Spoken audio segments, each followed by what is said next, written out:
বিশ্বাস করা যায়? দেখেন এই যে আমি উঠে আসলাম, এই যে একটা সিঁড়ি, এই পাশে উঠে গেলাম, এটা একটা মালিক। আবার দেখেন এই পাশে আরেকটা সিঁড়ি, এইটা হচ্ছে আরেকটা সীমান্ত, মানে এখানে আরেকটা মালিক। এতটুকু দেখেন, এতটুকু জায়গার ভিতর দেখেন দুইটা মালিক। আমার হাতের এই পাশে একটা সিঁড়ি, এটা আলাদা একজন ক্লায়েন্টের কাজ, এবং হাতের এই পাশে আলাদা সিঁড়ি রয়েছে, এটা আর একজন মালিকের কাজ। দেখেন তো এত ছোট্ট একটা জায়গা, এবং আপনাদের প্ল্যান যদি দেখায় তাহলে আপনারা বুঝতে পারবেন। দেখেন এই যে দেখতে পাচ্ছেন, এই যে দুটা সিঁড়ি, আমি এই দিক দিয়ে উঠে আসলাম, এই এতটুকু একটা একজনের, এবং এই যে একটা সিঁড়ি, এই পোর্শনটা, এই এরিয়াটা একজনের। তো এই জায়গাটাও কিন্তু অনেক ক্রস দেখতে পাচ্ছেন, খুবই কম জায়গার মধ্যে কিন্তু এই প্ল্যানটা করে দেওয়া হচ্ছে।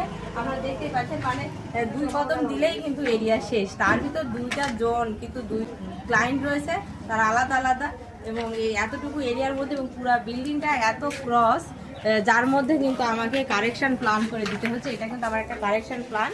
তো অনেকে ভাববেন যে কেমন ডিজাইন করে দিলেন, এটা না, এটা আমার এখান থেকে কারেকশন হয়েছে। আমি এখান থেকে প্ল্যানটা, আমি ভিতরের ফ্লোর প্ল্যানটা আমি কিন্তু সলভ করে দিচ্ছি।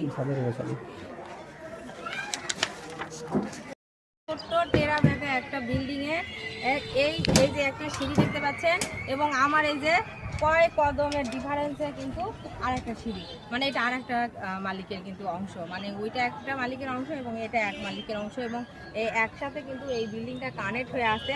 এবং এখানে কিন্তু ডিভাইড করে কিন্তু যে ভিতরে ফ্লোর প্ল্যানটা আছে সেটা কিন্তু করতে হবে। দেখেন শুধু আমি ফ্লোর এরিয়াটা অনেক ক্রস থাকার কারণে তারা নিজেরা ফ্লোর প্ল্যানটা করতে পারেনি, যার কারণে কিন্তু আমি এখানে শুধু ফ্লোর প্ল্যানটা করে দিয়েছি। এই যে ছাদ বলেন বা বাকি যা কিছু দেখতেছেন সব কিন্তু ওনারা নিজেদের মতো করে আগে থেকেই পরিকল্পনা করাই ছিল।